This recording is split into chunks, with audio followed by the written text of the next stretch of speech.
Hi friends, ఎలా ఉన్నారు friends? Dubai అనే పేరు వినగానే మన మనసులో ఒక ప్రత్యేకమైన చిత్రం ఏర్పడుతుంది. కళ్ళ ముందే మెరుస్తున్న బంగారం, ఆకాశాన్ని తాకే ఎత్తైన భవనాలు, వీధులపై పరిగెడుతున్న లగ్జరీ కార్లు కనపడతాయి. ప్రపంచంలో అత్యంత ధనవంతమైన నగరాలలో ఒకటిగా దుబాయ్ పేరు ఎప్పుడు ముందుగా ఉంటుంది. దుబాయ్ వెళ్తే చాలు లైఫ్ జాక్పాట్ గా మారిపోతుంది అని అందరూ అనుకుంటారు. కానీ ఈ మెరుపు వెనుక ఎంత చీకటి, ఎన్ని కష్టాలు దాగి ఉన్నాయో ఎప్పుడైనా ఆలోచించారా? అంతేకాకుండా దుబాయ్లో రాత్రి వేళ జీవితం ఎలా ఉంటుందో ఎవరికీ తెలియదు. ఎందుకంటే ఆ దృశ్యాన్ని మనం ఎప్పుడూ చూడలేం. కెమెరాలు చూపించకపోవడం వల్ల నిజం మనకి తెలియదు. ఫ్రెండ్స్, దుబాయ్ నగరంలో ఉన్న ఎత్తైన భవనాలు మరియు లగ్జరీ టవర్స్ కి అడుగున కూలీ కార్మికులు తమ చెమటలు విసర్జిస్తూ పనిచేస్తున్నారు. వారు భవనాలు నిర్మిస్తారు, రోడ్లను సిద్ధం చేస్తారు. కానీ వారి కష్టాలు, వారి కథలు ఎక్కడా రికార్డ్ చేయబడవు. వారి పేర్లను ఎవరు గుర్తించరు. వారిపై ఫేమ్ కూడా లేదు. కేవలం చెమట, కష్టం మరియు అన్యాయం మాత్రమే. సో ఫ్రెండ్స్, ఈ రోజు ఈ వీడియోలో మేము మీకు దుబాయ్ యొక్క ఆ అసలు ముఖాన్ని చూపించబోతున్నాం. బహుశా మీరు ఎప్పుడు వినని చూడని నిజాన్ని, బంగారం వెనుక దాగిన ఆ నీడను చూసే ధైర్యం అందరిలో ఉండదు. ఎందుకంటే దుబాయ్ మెరుపు ఎంత అందంగా ఉంటుందో దాని వెనుక ఉన్న నిజం అంతకంటే కాటుక రంగులో ఉంటుంది. కాబట్టి ఈ వీడియోలో చాలా ఇన్ఫర్మేషన్ ఉంటుంది. సో ఈ వీడియోని ఎక్కడా స్కిప్ చేయకుండా పూర్తిగా ఎండ్ వరకు చూడండి. అలాగే ఈ వీడియోకి మీ సపోర్ట్ గా జస్ట్ లైక్ చేయండి చాలు. ఇలాంటి మరెన్నో అద్భుతమైన వీడియోలను మీరు మిస్ కాకుండా ఉండాలి అంటే మన ఛానల్ కు ఇప్పుడే సబ్స్క్రైబ్ చేసుకొని పక్కనే ఉన్నటువంటి బెల్ ఐకాన్ క్లిక్ చేసి యాక్టివేట్ చేసుకోండి. ఫ్రెండ్స్, దుబాయ్ యొక్క ఆ రహస్య ప్రపంచం, అక్కడ వెలుగు చాలా ఉంది. కానీ ఆ వెలుగుకు వెనుక దాగిన చీకటి మరింత లోతైనది. ఫ్రెండ్స్, దుబాయ్ అనేది యునైటెడ్ అరబ్ ఎమిరేట్స్ దేశంలోని ఒక ముఖ్యమైన నగరం. ప్రెజెంట్ ప్రపంచంలోనే అత్యంత ధనవంతమైన మరియు అభివృద్ధి చెందిన నగరాలలో ఒకటిగా పరిగణించబడుతుంది. కానీ ఈ ఎడారి ప్రాంతం ఎలా ప్రపంచవ్యాప్తంగా ప్రతిష్ట పొందిన నగరంగా మారింది అనే విషయం మీరు ఎప్పుడైనా ఆలోచించారా? సో ఈ విషయం గురించి ఇప్పుడు డీటెయిల్ గా తెలుసుకుందాం. ఫ్రెండ్స్, 60-70 సంవత్సరాల క్రితం వరకు దుబాయ్ ఒక చిన్న ఎడారి గ్రామం మాత్రమే. ఆ రోజుల్లో అక్కడ ప్రజలు ముత్యాలు సేకరించిన వాటిని వ్యాపారంగా మార్చడం ద్వారా జీవనం కొనసాగించేవారు. ఆ సమయంలో ఆకాశాన్ని తాకే ఎత్తైన భవనాలు, విలాసవంతమైన షాపింగ్ మాల్లు, అత్తరు సుగంధ ఇవన్నీ కూడా ఉండేవి కావు. ప్రెజెంట్ ఈ నగరం ఎలా ఉందో దానికి పూర్తిగా ఆపోజిట్ గా ఆ రోజుల్లో ఉండేది.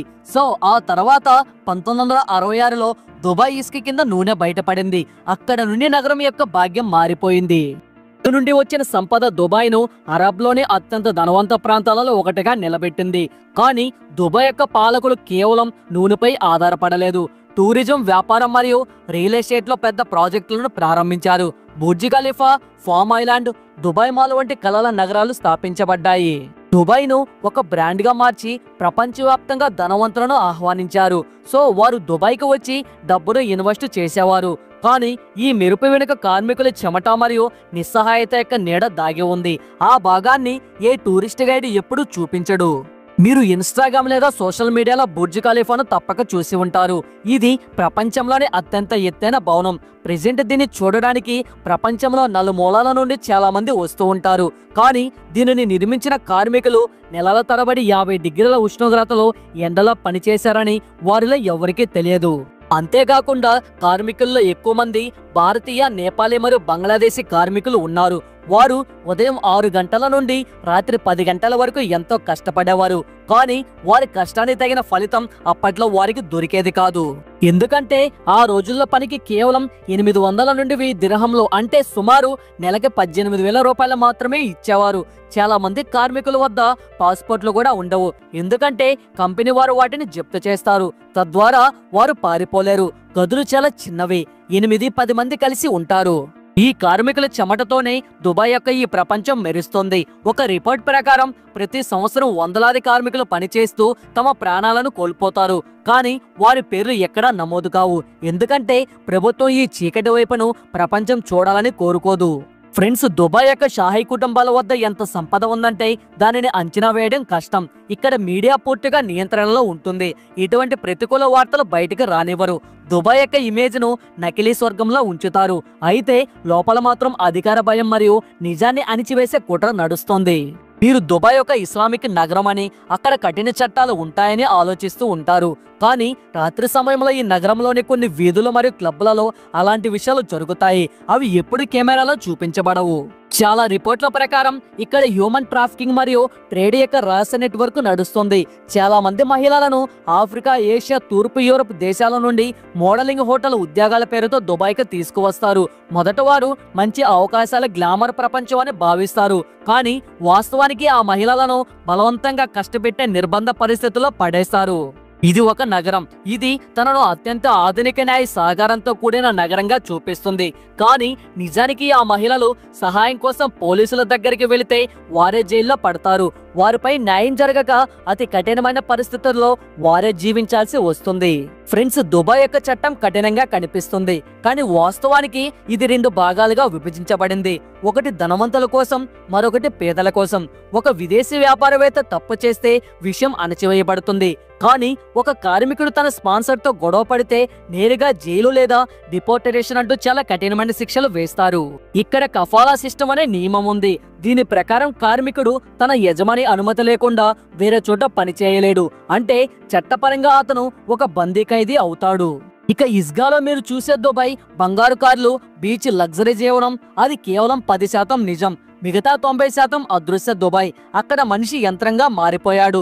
అక్కడ చెమటే కరెన్సీ, మరియు ప్రతి చిరునవ్వు ముఖం వెనుక ఒక నిస్సహాయత దాగి ఉంది.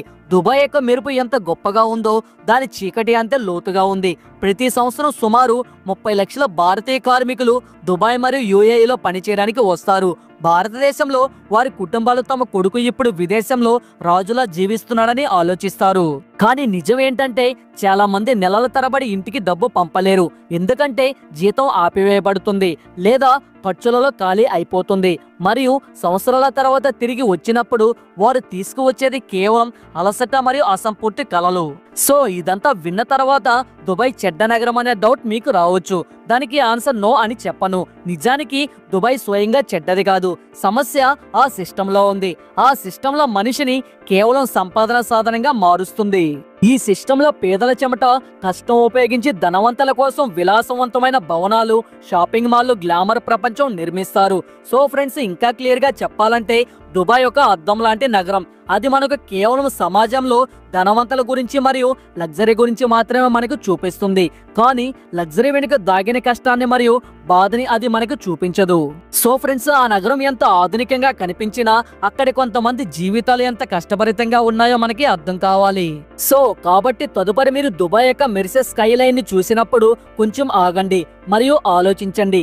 ఈ వెలుగు వెనుక ఎన్ని చీకట్లు నివసిస్తాయి, ఎన్ని కలలు ఇసుకలో కప్పబడ్డాయి, మరియు ఎన్ని నవ్వులు నిస్సహాయతలో బందీగా ఉన్నాయి. ఒక్కసారి ఆలోచించి నిర్ణయం తీసుకోండి. సో ఇది ఫ్రెండ్స్ ఇవాల్టి వీడియో. చూసారు కదా, ఈ వీడియో మీద మీ అభిప్రాయం అనేది ఖచ్చితంగా మాకు కామెంట్ రూపంలో తెలియజేయండి. ఈ వీడియో మీకు నచ్చినట్లయితే లైక్ చేయండి, షేర్ చేయండి, అలాగే కామెంట్ కూడా చేయండి. మన ఛానల్ ఫస్ట్ టైం చూస్తున్నట్లయితే ఈ ఛానల్ కు ఇప్పుడే సబ్స్క్రైబ్ చేసుకొని పక్కనే ఉన్నటువంటి బెల్ ఐకాన్ ని క్లిక్ చేసి యాక్టివేట్ చేసుకోండి.